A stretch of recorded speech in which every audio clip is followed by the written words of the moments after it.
Hello दोस्तों, मैं अमित आप सबों का सिविलियंस में स्वागत करता हूं। इससे पहले हम लोग सभी ने अवज्ञा आंदोलन में झारखंड का योगदान देख चुके हैं और हम लोग इस क्लास में भारत छोड़ो आंदोलन और झारखंड मतलब भारत छोड़ो आंदोलन में जो झारखंड की भूमिका रही है उसको हम लोग पढ़ेंगे। और इस तरह से यह जो टॉपिक है आपका राष्ट्रीय आंदोलन में झारखंड का योगदान, यह आपका कम्प्लीटली ख़त्म हो जाएगा। यह एक बड़ा टॉपिक था और साथ ही साथ ये एक इम्पॉर्टेंट टॉपिक भी था। और इसके बाद आप लोग का एक जो है वो रिवीजन वीडियो आएगा जिसमें हम लोग राष्ट्रीय आंदोलन में झारखंड की योगदान जो है वो कम्प्लीटली हम लोग एक वीडियो में रिवाइज करेंगे और उसमें हम लोग कोशिश भी करेंगे कि चीज़ों को कैसे याद रखा जाए। तो चलिए हम लोग शुरू करते हैं। तो 8 अगस्त 1942 में देखिए, सबसे पहले आप ये समझिए कि गांधी जी के द्वारा जितने भी आंदोलन चलाए गए थे सभी के सभी एक अहिंसक आंदोलन थे। तो उसी रास्ते में भारत छोड़ो आंदोलन भी जो है गांधी जी के द्वारा चलाया गया एक अहिंसक आंदोलन था। और अहिंसक आंदोलन के साथ साथ ये जो भारत छोड़ो आंदोलन का प्रस्ताव जो पारित हुआ था वो आपका 8 अगस्त 1942 को मुंबई में अखिल भारतीय कांग्रेस कमेटी की एक बैठक हुई थी। देखिए, अखिल भारतीय कांग्रेस कमेटी की जो बैठक है वो आपका मुंबई में हुआ। कब हुआ? तो 8 अगस्त 1942 को हुआ। उसमें एक प्रस्ताव पारित किया गया था भारत छोड़ो आंदोलन के नाम से। तो इसी प्रस्ताव को पारित करने के बाद गांधी जी ने एक अहिंसक आंदोलन चलाने का निर्णय किए जिसका नाम रखा गया भारत छोड़ो आंदोलन, जिसमें लोगों ने बढ़ चढ़ करके हिस्सा लिया। और जैसा कि अभी तक हम लोग जितने भी आंदोलन देखे सभी में एक चीज़ कॉमन रहा है कि अनेक स्थानों पर सभाओं का आयोजन, जुलूस प्रदर्शन और आवागमन व संचार साधनों को बाधा पहुंचाने, तो ये सभी गतिविधियां जो है सभी प्रकार के आंदोलन में चलाई गई। तो भारत छोड़ो आंदोलन में भी जगह जगह पर सभाओं का आयोजन किया गया, जुलूस प्रदर्शन किया गया और आवागमन व संचार साधनों को बाधा पहुंचाई गई। तो आपका इस लाइन से एग्ज़ाम के लिए कोई भी क्वेश्चन नहीं बन सकता है। अब हम लोग देखते हैं रांची में भारत छोड़ो आंदोलन का क्या प्रभाव रहा और रांची में किन किन लोगों ने भारत छोड़ो आंदोलन में भाग लिया था। भारत छोड़ो आंदोलन 1942 का डेट आप याद रखिएगा। सविनय अवज्ञा आंदोलन 1930, असहयोग आंदोलन 1920-21। तो इस तरह से आपको डेट याद रखने हैं। और 1857 की क्रांति, तो 1857 की क्रांति 1857 ही होगा। तो 9 अगस्त 1942 को रांची में आपका हड़ताल रखा गया तथा 10 अगस्त 1942 को नारायण चंद्र लाहिरी को रांची में गिरफ्तार कर लिया गया। इस लाइन से भी आपका क्वेश्चन नहीं बन सकता। तो 9 अगस्त 1942 को रांची में हड़ताल रखा गया और 10 अगस्त को नारायण चंद्र लाहिरी को गिरफ्तार कर लिया गया। 14 अगस्त 1942 को रांची जिला स्कूल के पास जुलूस निकाल रहे छात्रों को गिरफ्तार कर लिया गया। और इसके अतिरिक्त रांची के प्रमुख नेता जानकी बाबू, ये नाम आप याद रखिएगा, गणपत खंडेलवाल और मथुरा प्रसाद, ये सभी जो नेता थे इनको गिरफ्तार कर लिया जाता है। 17 अगस्त फिर आता है, 14 अगस्त के बाद 17 अगस्त 1942। ये सब डेट आपको नहीं याद रखने हैं। 17 अगस्त 1942 को रांची में एक विशाल जनसभा का आयोजन किया गया जिसे अंग्रेज सैनिकों ने खदेड़ दिया तथा जिला कांग्रेस कमेटी के कोषाध्यक्ष शिवनारायण मोदी को गिरफ्तार कर लिया गया। तो आप ये याद रख सकते हैं कि जिला कांग्रेस कमेटी के कोषाध्यक्ष भारत छोड़ो आंदोलन के समय शिवनारायण मोदी थे और उनको 17 अगस्त 1942 को गिरफ्तार कर लिया गया था। फिर आता है आपका 18 अगस्त 1942। इसमें टाना भगतों ने बिशुनपुर के निकट एक थाने को जला दिया था। तो ये एक आपका इम्पोर्टेंट घटना है, इसे आप लोग याद रख सकते हैं। देखिए, भारत छोड़ो आंदोलन रहेगा, आप 1942 टिक करेंगे। और ये डेट जो है, देखिए 2 ऑप्शन तो आपका इस 1942 वाले डेट से ही कैंसिल हो जाएगा। और अगर आपको 18 अगस्त याद रहे तब तो आप 100% सही कर देंगे। नहीं तो थोड़ा बहुत अंदाज से भी 2 ऑप्शन रहेगा आपका, 2 ऑप्शन बचेगा आपका, उसमें आप एलिमिनेट आराम से कर सकते हैं। तो 18 अगस्त 1942 को टाना भगतों ने बिशुनपुर के निकट एक थाने को जला दिया और 22 अगस्त 1942 को राहे में हड़ताल आयोजित किया गया तथा इटकी व टांगर बसली के बीच रेल पटरी को लोगों ने उखाड़ दिया। अंग्रेजों ने 22 अगस्त 1942 को पीसी मित्रा को गिरफ्तार कर लिया गया।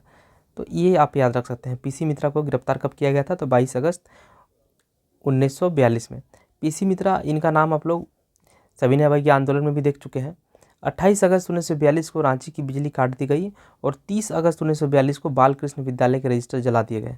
ये सब नहीं याद रखना है। इस आंदोलन के दौरान नवंबर 1942 तक रांची में 200 से अधिक लोगों को गिरफ्तार कर लिया गया था, जिनमें आंदोलन में सक्रिय भागीदारी निभाने वाले विमल दासगुप्ता, ये नाम आपको याद रखना है, केशव दासगुप्ता, सत्यदेव साहू, किशोर भगत, तो ये लोग शामिल थे और इनको नवंबर 1942 में गिरफ्तार कर लिया गया था 200 लोगों के साथ।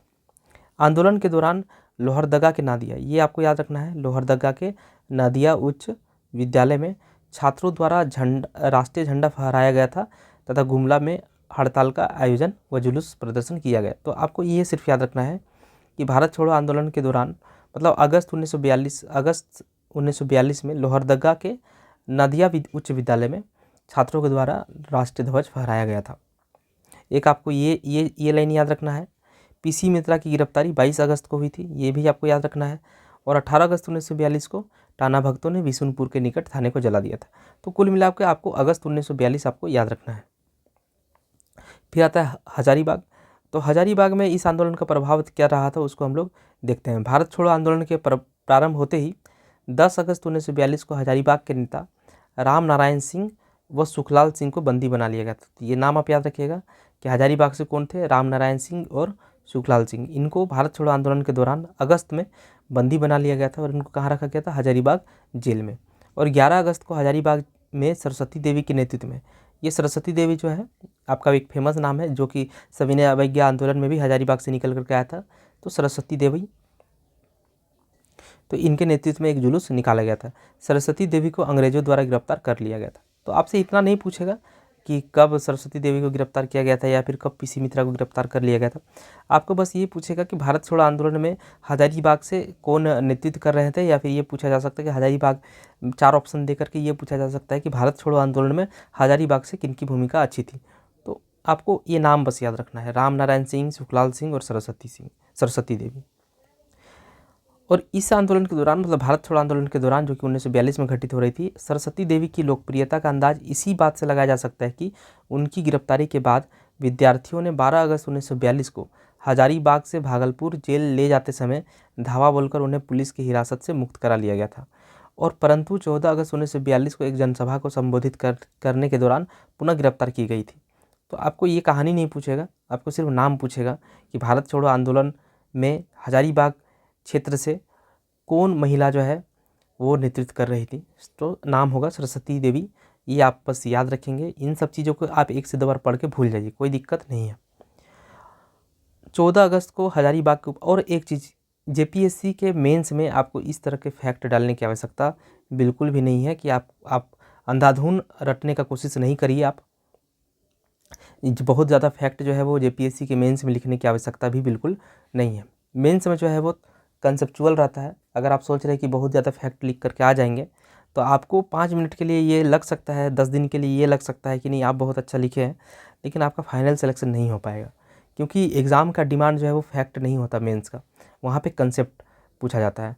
और अगर प्रीलिम्स की बात करें या फिर जेएसएससी सीजीएल की बात करें तो वो सब इतना घुस के नहीं क्वेश्चन पूछेगा कि कब भागलपुर जेल से ले जाते समय धावा बोलकर पुलिस की हिरासत से मुक्त करा लिया गया था। तो इस तरह का क्वेश्चन बहुत ही रेयर है। अगर कभी गलती से पूछ लिया जाता है ऐसा क्वेश्चन, तो ये सब क्वेश्चन के चक्कर में आप अपना समय मत बर्बाद करिए। ये सब क्वेश्चन जो है एग्जाम में छोड़ने के लिए बना हुआ है। 70 to 80% क्वेश्चन जो है आपके एग्जाम में डायरेक्ट इस तरह के होते हैं। अगर आप इन्हीं को अगर सॉल्व कर दिए तो उन्हीं से आपका सिलेक्शन हो जाएगा। आप झूठ मूठ का ये सब के चक्कर में मत फंसिए। 14 अगस्त को हजारीबाग के उपायुक्त कार्यालय पर से यूनियन जैक उतारकर राष्ट्रीय झंडा फहराया गया। ये आपका इंपॉर्टेंट है कि 14 अगस्त को हजारीबाग के उपायुक्त कार्यालय में, तो उपायुक्त कार्यालय में एक झंडा फहराया जाता था यूनियन जैक, तो इस झंडे को उतार करके राष्ट्रीय झंडा फहराया गया था। तो आप इसको ध्यान रख सकते हैं कि उपायुक्त कार्यालय में कौन सा झंडा था, यूनियन जैक झंडा। हो सकता है ये ब्रिटिश का सिंबल हो, ब्रिटिश शासन का। तो इस झंडा को उतार करके हम लोग अपने देश का राष्ट्रीय झंडा को फहराया गया था हजारीबाग में। कब? तो 14 अगस्त को। इस आंदोलन के दौरान जयप्रकाश नारायण 9 नवंबर 1942 को हजारीबाग सेंट्रल जेल से अपने 5 साथियों शालिग्राम सिंह, गुलाबी सोनार, रामानंद मिश्र, सूरज नारायण सिंह और योगेंद्र शुक्र, ये 5 लोगों के साथ फरार हो गए थे। तो हम लोग ये जो जय नारायण प्रकाश जी थे, इनको हजारीबाग जेल में बंद रखा गया था और 9 नवंबर 1942 को हजारीबाग सेंट्रल जेल से ये अपने 5 साथियों के साथ भाग गए थे। तो ये आपको पांचों नाम जो है ध्यान रखने होंगे। या फिर अगर आपको ये 5 नाम अगर याद नहीं रहते तो आप सिर्फ और सिर्फ जयप्रकाश नारायण जी को याद रखिए और 1942 नवंबर 1942 इतना आप जरूर याद रखें। भले 9 अगर छूट जाए तो भी चलेगा, लेकिन नवंबर 1942 जरूर याद रखिए। अगर आप 1942 याद रखते हैं तो आपका 2 ऑप्शन ऐसे एलिमिनेट हो जाएगा, और नवंबर अगर याद रखते हैं तो 1 ऑप्शन और एलिमिनेट हो जाएगा। आपको भले ही 9 नहीं पता होगा, लेकिन 4 ऑप्शन में से आप सही आंसर पे जरूर पहुंच जाएंगे। हजारीबाग जेल से जयप्रकाश नारायण व उनके साथियों के फरार होने के बाद जेल में बंद राम नारायण सिंह, कृष्ण बल्लभ सहाय और सुखलाल सिंह को भागलपुर जेल स्थानांतरित कर दिया गया। तो यहाँ से भी इम्पोर्टेंट क्वेश्चन बन सकता है आपका कि भागलपुर जेल जो है वो किनको स्थानांतरित कर दिया गया था। तो नाम है आपका कृष्ण बल्लभ सहाय, सुखलाल सिंह और राम नारायण सिंह। तो ये 3 लोग थे, राम नारायण सिंह, कृष्ण बल्लभ सहाय और सुखलाल सिंह। इनको भागलपुर जेल ट्रांसफ़र कर दिया गया था। अब पलामू जिला में भारत छोड़ो आंदोलन के दौरान जो गतिविधियां हुई थी उनको हम लोग देखते हैं। तो 10 अगस्त 1942 को ब्रिटिश सरकार ने डाल्टनगंज स्थित कांग्रेस कार्यालय पर कब्जा कर लिया था और 11 अगस्त 1942 को लोगों ने पलामू में जुलूस निकाला और जपला मजदूर संघ के सचिव मिथिलेश कुमार सिंह के नेतृत्व में जपला में मजदूरों ने हड़ताल रखी। तो आपको ये याद रखना है कि जपला मजदूर संघ के सचिव कौन थे, तो मिथिलेश कुमार, और इन्हीं के नेतृत्व में जपला में मजदूरों ने हड़ताल रखी। जपला में आपका सीमेंट फैक्ट्री है जो कि आपका पलामू ज़िले के अंतर्गत आता है। तो वहाँ पे जुलूस निकाला गया था किनके नेतृत्व में, मिथिलेश कुमार सिंह के नेतृत्व में। और कौन कौन थे इसमें, तो यहाँ पे मजदूरों ने हड़ताल रखी थी और मिथिलेश कुमार सिंह जो थे वो जपला मजदूर संघ के सचिव थे। तो आपको ये नाम याद रखना होगा कि भारत छोड़ो आंदोलन के दौरान पलामू से कौन थे, मिथिलेश कुमार सिंह जो कि आपका जपला मजदूर संघ के सचिव थे, और इनके नेतृत्व में जपला में मजदूरों ने हड़ताल रखी थी। 13 अगस्त 1942 को पलामू में छात्रों ने एक विशाल जुलूस निकाला, जिसके बाद नंदलाल प्रसाद व दशरथ राम समेत कई लोगों को गिरफ्तार कर लिया गया था।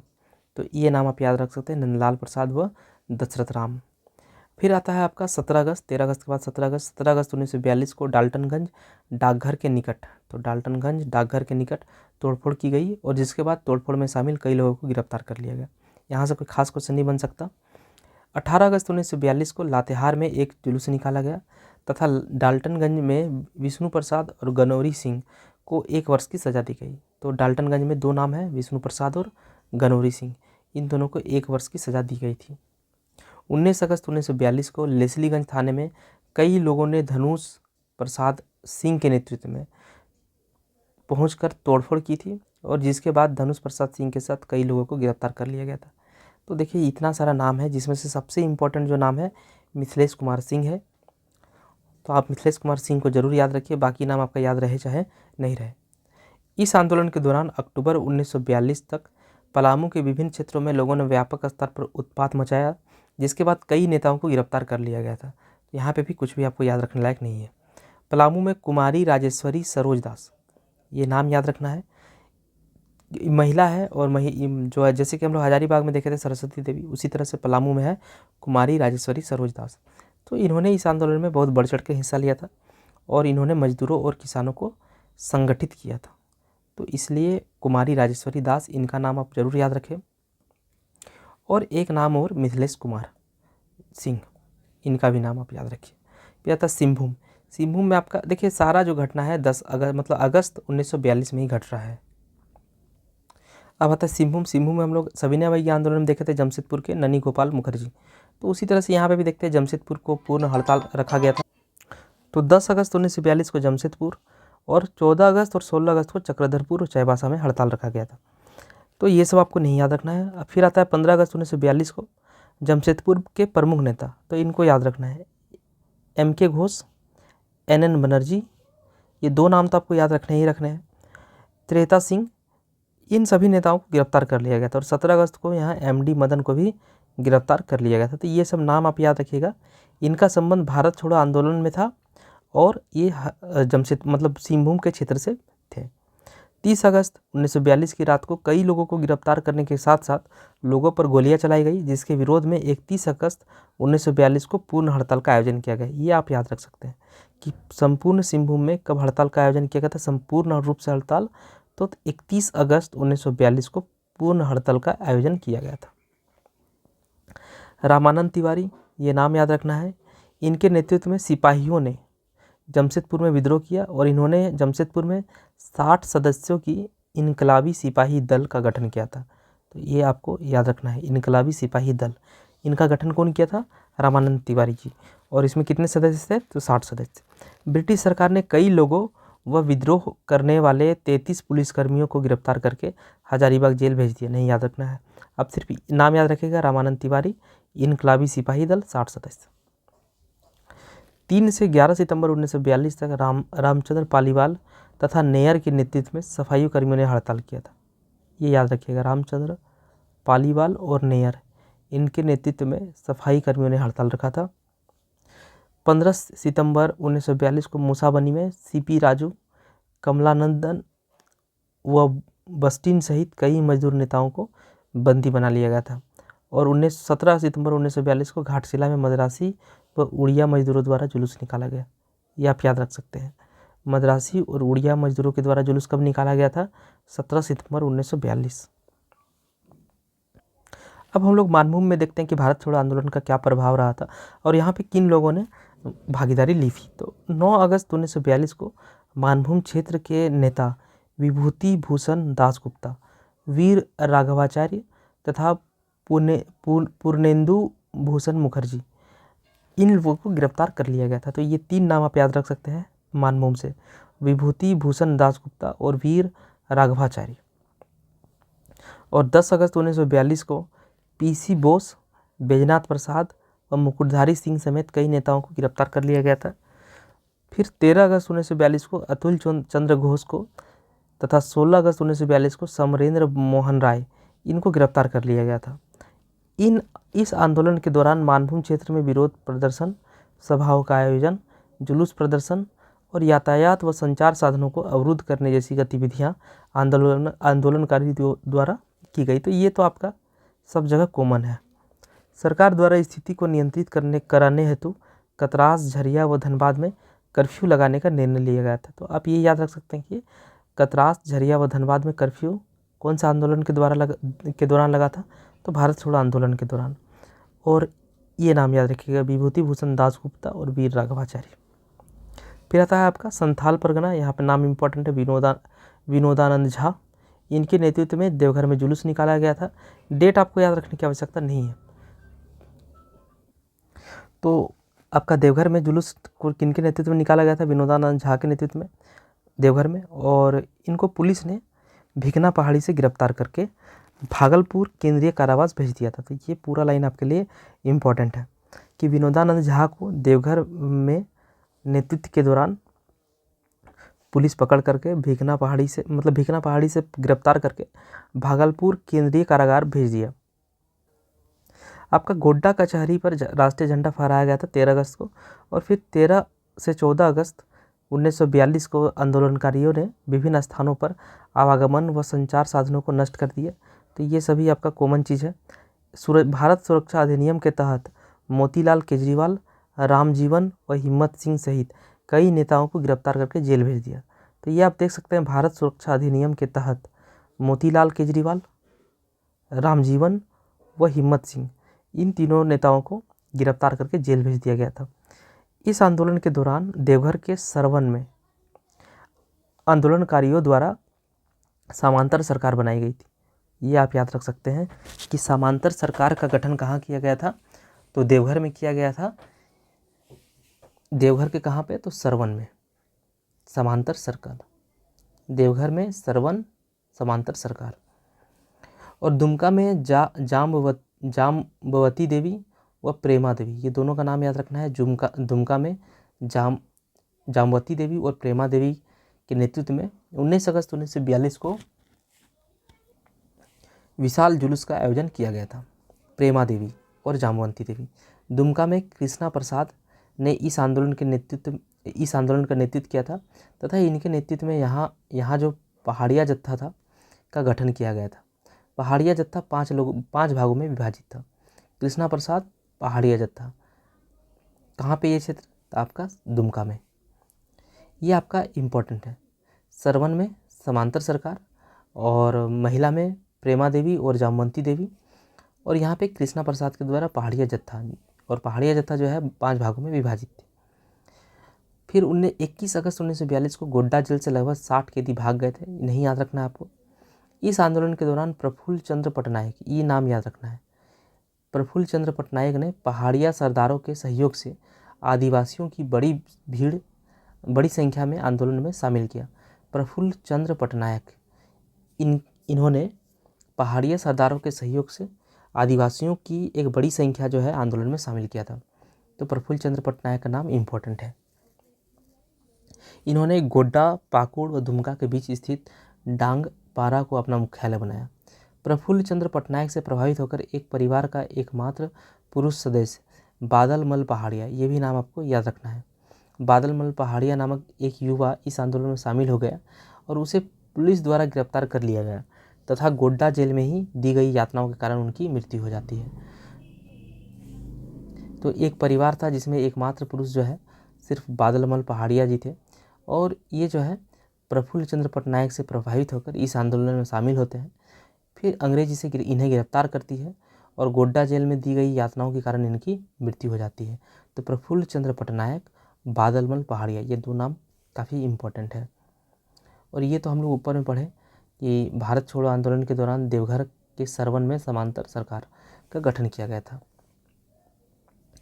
25 अगस्त 1942 को संथाल व पहाड़िया जनजातियों ने अलुवेरा स्थित डाक बंगला और वन विभाग के भवनों को जला दिया, जिसके बाद सरकार द्वारा विभिन्न स्थानों पर सैनिकों को भेजा गया। ये आपको नहीं याद रखना है। 26 अगस्त 1942 को देवघर में आंदोलनकारी असरफी लाल, इनको गोली मार दी गई और यही इनकी जिसके कारण मृत्यु हो जाती है। इस आंदोलन के दौरान अंग्रेजी सरकार ने प्रफुल्ल चंद्र पटनायक और उनके 3 साथियों के ऊपर 200 रुपये का इनाम घोषित किया था। प्रफुल्ल चंद्र पटनायक और उनके 3 साथियों के ऊपर 200 रुपये का इनाम रखा गया था। और 7 नवंबर 1942 को प्रफुल्ल चंद्र पटनायक को गिरफ्तार करके अगले दिन राजमहल जेल भेज दिया गया और इन्हें 16 वर्ष की कैद की सज़ा सुनाई गई थी। इस आंदोलन के दौरान, मतलब भारत छोड़ो आंदोलन के दौरान, संथाल परगना में लगभग 900 लोगों को गिरफ्तार किया गया था। ये सब नहीं याद रखना है। इस आंदोलन के दौरान हरिराम गुटगुनिया ने देवघर में, तो ये नाम आपका इम्पोर्टेंट है, हरिराम देवघर में साइक्लो स्टाइल बुलेटिन नामक पत्रिका का प्रकाशन किया था। साइक्लो स्टाइल बुलेटिन इनके द्वारा हरिराम गुटगुनिया। इस आंदोलन के दौरान वाचस्पति त्रिपाठी, ये भी नाम इम्पोर्टेंट है और आया हुआ है, वाचस्पति त्रिपाठी को गिरफ्तार होने वाले संभवतः अंतिम नेता थे। मतलब भारत छोड़ो आंदोलन में सबसे अंतिम नेता जो गिरफ्तार हुए थे उनका नाम था वाचस्पति त्रिपाठी, और इनकी गिरफ्तारी 22 अगस्त 1943 को हुई थी। तो इस तरह से भारत छोड़ो आंदोलन जो है वो आपका कंप्लीट हो गया। अब हम लोग कुछ इंपॉर्टेंट फैक्ट्स को देखते हैं, जिसमें हम लोग राष्ट्रीय आंदोलन के दौरान झारखंड में प्रमुख महिलाएं जो है उनको पढ़ेंगे, और फिर हम लोग अबुल कलाम आज़ाद जी के बारे में पढ़ेंगे, और लास्ट में हम लोग मानभूम झंडा सत्याग्रह। इसको कंप्लीट करते ही आपका ये टॉपिक जो है कंप्लीट हो जाएगा। फिर हम लोग रिवीजन के लिए एक वीडियो सेपरेट लाएंगे, जिसमें कोशिश करेंगे कि ज़्यादा से ज़्यादा फैक्ट जो है आपको याद हो जाए। तो सरस्वती देवी कहाँ से? हजारीबाग से थी। इन्होंने 3 आंदोलनों में भाग लिया था, असहयोग आंदोलन, सविनय अवज्ञा आंदोलन और भारत छोड़ो आंदोलन। असहयोग आंदोलन 1920 और सविनय अवज्ञा आंदोलन 1930 और भारत छोड़ो आंदोलन 1942। इनकी क्या गतिविधियाँ रहे उनको देखिए। आंदोलन के दौरान जेल गई और अविभाजित बिहार में जेल जाने वाली यह प्रथम महिला थी। तो ये आप जरूर याद रखें, अविभाजित बिहार में जेल जाने वाली यह प्रथम महिला थी। गिरफ्तार की गई और 6 माह का कारावास मिला। हजारीबाग में जुलूस का नेतृत्व किया और जेल गई। इन्होंने 1928 ईस्वी में केबी सहाय के साथ पर्दा प्रथा का नेतृत्व किया था। ये आप याद रख सकते हैं, 1928 ईस्वी में केबी सहाय के साथ पर्दा प्रथा का नेतृत्व किया था। और सरस्वती देवी हजारीबाग महिला कांग्रेस की अध्यक्षा थी। सरला देवी, ये भी आपका हजारीबाग से ही इम्पोर्टेंट नाम है। इन्होंने भी असहयोग आंदोलन आपका सविनय अवज्ञा आंदोलन मतलब नमक सत्याग्रह और सविनय अवज्ञा आंदोलन, इन तीनों ही आंदोलन में भाग ली थी। कौन? सरला देवी हजारीबाग की थी। तो सरस्वती देवी और सरला देवी दोनों हजारीबाग से थी और दोनों ने ही इन तीनों ही प्रमुख आंदोलनों में भाग लिया था। और सरला देवी से इम्पोर्टेंट क्या है कि ये 16वें बिहार छात्र सम्मेलन की अध्यक्षता की थी। अब आता है आपका साधना देवी, ये भी आपका हजारीबाग से थी। सरस्वती देवी, सरला देवी, साधना देवी और मीरा देवी, ये चार जो नाम है ये सभी आपका हजारीबाग से है। सरस्वती देवी, सरला देवी और साधना देवी, मीरा देवी। साधना देवी जो है वो नमक सत्याग्रह और सविनय अवज्ञा में थी। आपका भारत छोड़ो आंदोलन में ये नहीं थी। और सविनय अवज्ञा आंदोलन के दौरान 6 माह हेतु जेल गई, ये आपको इम्पोर्टेंट नहीं है। मीरा देवी ये भी हजारीबाग से थी और सविनय अवज्ञा आंदोलन में इन्होंने भाग लिया था। तो आप देख लीजिए। अब आपका एक इम्पोर्टेंट नाम है सेलबाला राय। सेलबाला राय संथाल परगना, सेलबाला संथाल सविनय एक जैसा है, ये आपको याद रह जाएगा एक बार में ही। सेलबाला राय संथाल परगना सविनय अवज्ञा आंदोलन, तो संथाल परगना से थी तो इन्होंने संथाल परगना में आंदोलन का नेतृत्व किया था। महादेवी केजरीवाल, ये आपका दुमका में सत्याग्रह, कौन सा? व्यक्तिगत सत्याग्रह था संथाल परगना का। तो महादेवी केजरीवाल, संथाल परगना, व्यक्तिगत सत्याग्रह और दुमका में सत्याग्रह, ये आपको याद रखना है। प्रेमा देवी और जामवंती देवी, अभी अभी हम लोग पढ़े संथाल परगना, तो यहाँ पे ये भारत छोड़ो आंदोलन, संथाल परगना से ही थी लेकिन भारत छोड़ो आंदोलन में इनकी भूमिका रही। क्या किए थे ये? तो दुमका में जुलूस का नेतृत्व किए थे। बिरजी देवी और बिरजी मिर्धा, मतलब बिरजी देवी अथवा बिरजी मिर्धा एक ही है। इनका नेतृत्व कहाँ रहा? संथाल परगना में भारत छोड़ो आंदोलन के दौरान, और इनको पुलिस ने गोली मार दी थी। हरिहर मिर्धा की पत्नी थी, हरिहर मिर्धा की पत्नी बिरजी मिर्धा। राजेश्वरी सरोज दास पलामू से थी और भारत छोड़ो आंदोलन का नेतृत्व किया था पलामू में, राजेश्वरी सरोज। तो पलामू में जपला सीमेंट फैक्ट्री के मजदूरों का नेतृत्व किया और अंग्रेज़ों ने भारत रक्षा कानून के तहत इन पर कार्रवाई की थी। तो ये जितनी भी महिलाएं हैं ये सभी नाम आपके लिए एग्ज़ाम के पॉइंट ऑफ व्यू से काफ़ी इम्पोर्टेंट है। तो इस टेबल को आप लोग ज़रूर देख लीजिएगा। और इसके बाद वाला जो वीडियो आएगा जिसमें हम लोग रिविज़न करेंगे तो उसमें कोशिश करेंगे कि ज़्यादा से ज़्यादा चीज़ जो है आपको याद हो जाए क्लास के दौरान। तो इस तरह से हम लोग जो है राष्ट्रीय आंदोलन कंप्लीट हो जाएगा हम लोग का। फिर हम लोग नेक्स्ट टॉपिक की ओर बढ़ेंगे। अब हम लोग देखिए अबुल कलाम आज़ाद से संबंधित कुछ चीज़ पढ़ लेते हैं। तो ब्रिटिश सरकार ने होम रूल आंदोलन के दौरान मौलाना अबुल कलाम आज़ाद को रांची में नज़रबंद करके रखा था। तो कहाँ पे नज़रबंद करके रखा था? रांची में। कौन सा आंदोलन के दौरान? तो होम रूल आंदोलन के दौरान। ब्रिटिश सरकार ने कोलकाता से अबुल कलाम आज़ाद को लाकर 31 मार्च 1916 ईस्वी से 27 दिसंबर 1919 तक रांची में नज़रबंद रखा था, मतलब 3 साल। 31 मार्च 1916 से 27 दिसंबर 1919। तो अगर आपको 1916 से 1919 भी याद रह जाए ये भी काफ़ी हो जाएगा आपका। 1916 से लेकर 1919 तक इनको रांची में नज़रबंद रखा गया था।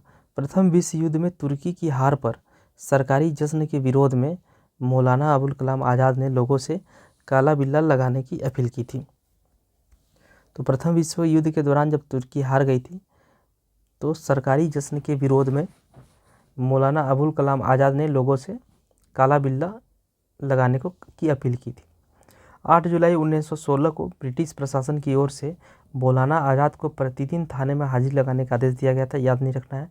मौलाना अबुल कलाम आज़ाद ने 1917 में रांची में अंजुमन इस्लामिया और मदरसा इस्लामिया इन दोनों की स्थापना की थी 1917 में। तो ये आपको याद रखना है। 1916 से 1919 तक इनको रांची में नज़रबंद रखा गया था। इसी दौरान 1917 में इन्होंने रांची में अंजुमन इस्लामिया और मदरसा इस्लामिया की स्थापना की थी या फिर स्थापना में महत्वपूर्ण भूमिका निभाई थी। मौलाना अबुल कलाम आज़ाद ने अपने अल बेलाग प्रेस को, ये भी याद रखिएगा, इनका एक प्रेस था अल बेलाग प्रेस, इसको बेच करके जो भी राशि प्राप्त हुई थी तो मदरसा की स्थापना में लगा दी थी। ये सब पटना से रांची आने पर महात्मा गांधी ने मौलाना अबुल कलाम आज़ाद से मिलने हेतु सरकार से इजाज़त मांगी थी, जिसे सरकार ने अस्वीकृत कर दिया था और 27 दिसंबर 1919 को मौलाना आज़ाद को रिहा कर दिया गया, जिसके बाद 3 जनवरी 1920 को वे रांची से कलकत्ता के लिए प्रस्थान कर गए। देखिए, भारत में प्रथम नोबेल पुरस्कार जो प्राप्त किए हैं उनका नाम है रविंद्रनाथ टैगोर, और इनकी जो रचना थी गीतांजलि के लिए। तो गीतांजलि में इन्होंने झारखंड की सांस्कृतिक एवं प्राकृतिक पृष्ठभूमि का भी चित्रण किया गया है, और साथ ही इस पुस्तक के कुछ हिस्सों की रचना रांची में की गई थी। तो ये आपका इम्पोर्टेंट है कि नोबेल पुरस्कार प्राप्त रचना जो था गीतांजलि, उसमें उन्होंने रविंद्रनाथ टैगोर जी ने झारखंड की सांस्कृतिक एवं प्राकृतिक पृष्ठभूमि का भी चित्रण किया है, और कुछ हिस्से की रचना जो है इस पुस्तक की रांची में की गई थी। समग्र देश के साथ साथ झारखंड में भी रॉलेट एक्ट, जालियांवाला बाग हत्याकांड का व्यापक विरोध किया गया। झारखंड में रॉलेट एक्ट और जालियांवाला हत्याकांड का विरोध जो है गुलाब तिवारी के नेतृत्व में किया गया था रांची में। कृष्ण बल्लभ सहाय को 1923 ईस्वी में प्रांतीय लेजिस्लेटिव काउंसिल के प्रतिनिधि के रूप में चुना गया था। यह आप याद रख सकते हैं।